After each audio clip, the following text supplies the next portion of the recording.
Everyone, welcome back to another week of cooking. I'm really glad to be with you all again this week. The chill in the air has returned. It came when we made the vegetable soup, and it worked out really well then, but it seems to be back for when we're making meatballs this week. Last week we made curry doria. I hope that all went really well for everyone. I had a good time making it, even though it took a long time and we went a little over the scheduled time. It was totally worth it though for a dish that sits in your fridge for 5 days.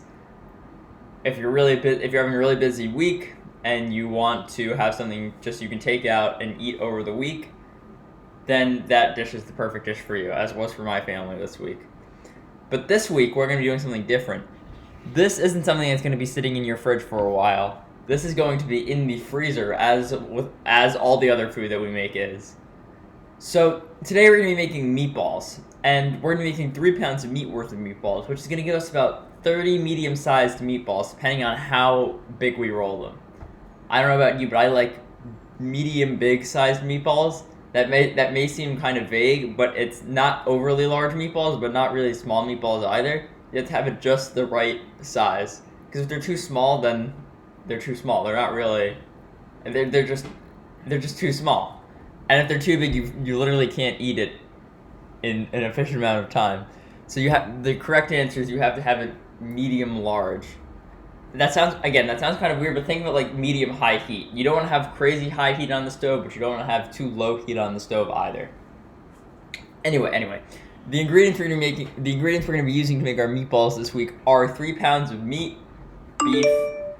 We're going to be making them with bread with cut off crust. That may seem really weird, but I'll explain it in a bit. We're going to be using 20 cloves of garlic, a bushel of parsley, 6 eggs for 3 pounds of meat. That's roughly 2 eggs per 1 pound of meat if you want a 2-to-1 ratio. If you want a ratio with 1 pound of beef to a certain amount of eggs. We're going to be using 2 full cups of this grated Parmesan. We're going to be using some seasoned breadcrumbs as well. Our food processor here, our eggs, and our olive oil for frying. And let's get started with the first step of cutting the crusts off the bread. Now, this is roughly the amount of bread that you'll be using. I don't know the unit of measurement for this. Is there a unit of measurement for bread? I don't know. But this is hrroughly the amount you want to use. This is 3/4 of a Wonder Bread loaf. If you're using a different type of bread, such as brick oven, you might need more than 3/4. You might need the entire loaf. But as we're using Wonder Bread, this is going to be enough. So we're just going to cut the crusts off of this bread. Now this is really important for the meatballs because my family really likes the breaded version of the meatballs. This isn't the bread, but this bread here isn't the breadcrumbs per se. The breadcrumbs are over here, but this really just enhances the flavor of the meatball. It's not the first ingredient you might think of, but it's still a good one. It's like when you put ketchup into your curry doria. You don't think it's going to be needed. You don't think it's going to play like an integral part, but it actually turns out to be really nice. So we're just going to cut the crusts off this bread. You can do whatever you want with these crusts. Feed birds. Use them in any other place that might require breadcrumbs. Not breadcrumbs. Bread crusts. But the important thing is you don't want them for what we're doing here.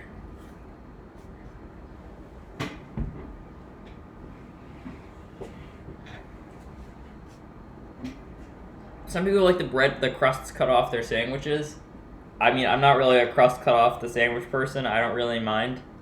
But if you don't like crusts, this could be potential sandwich bread as well.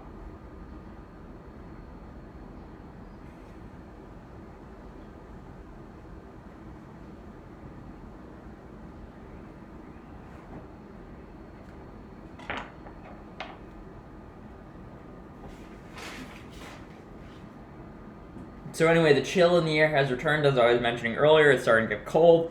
I don't know, it seems really erratic this fall. Yesterday it was blazing hot, and Friday it was blazing hot as well. But today it seems to be cold.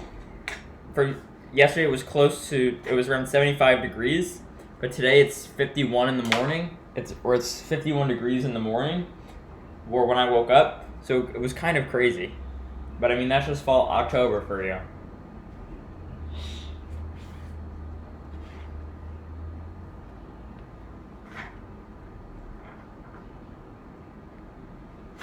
So now that our bread crusts are cut after this last cut here, we're gonna cut them all into.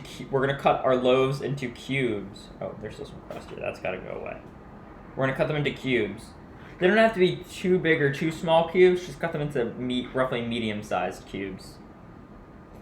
And I'm gonna be putting them into this bowl over here, like this. And I'll just toss them into the bowl over here. Those are going to be just some crust. Those are going to be soaked in milk in a bit. But first we have to cut the loaves into cubes first. Checking to make sure we're recording. We are recording. This is wonderful. If you find some crust, it's not the worst thing in the world. You can just cut it off as you cube it. I find some holdout crust that just refused to leave its parent bread. And, you know, all we have to do is just make sure the crust doesn't make it into the bowl. Those are going in.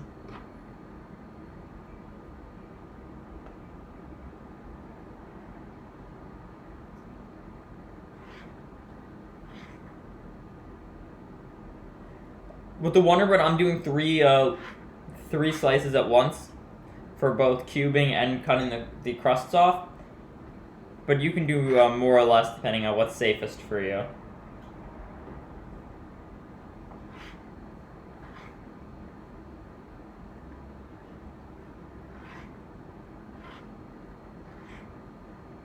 Alright, so the next step is, now that we have all of our decrusted and cubed bread, now we're going to soak it in some milk.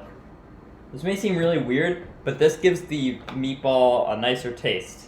You don't want too much milk, just enough to make sure everything is nice and coated. That's probably good.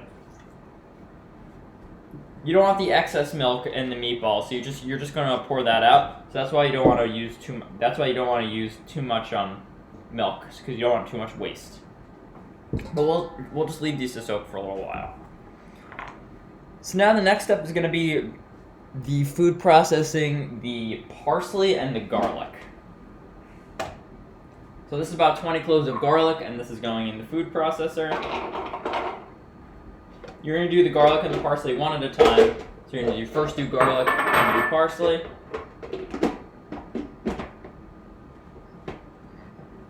I think this is closed. That's in.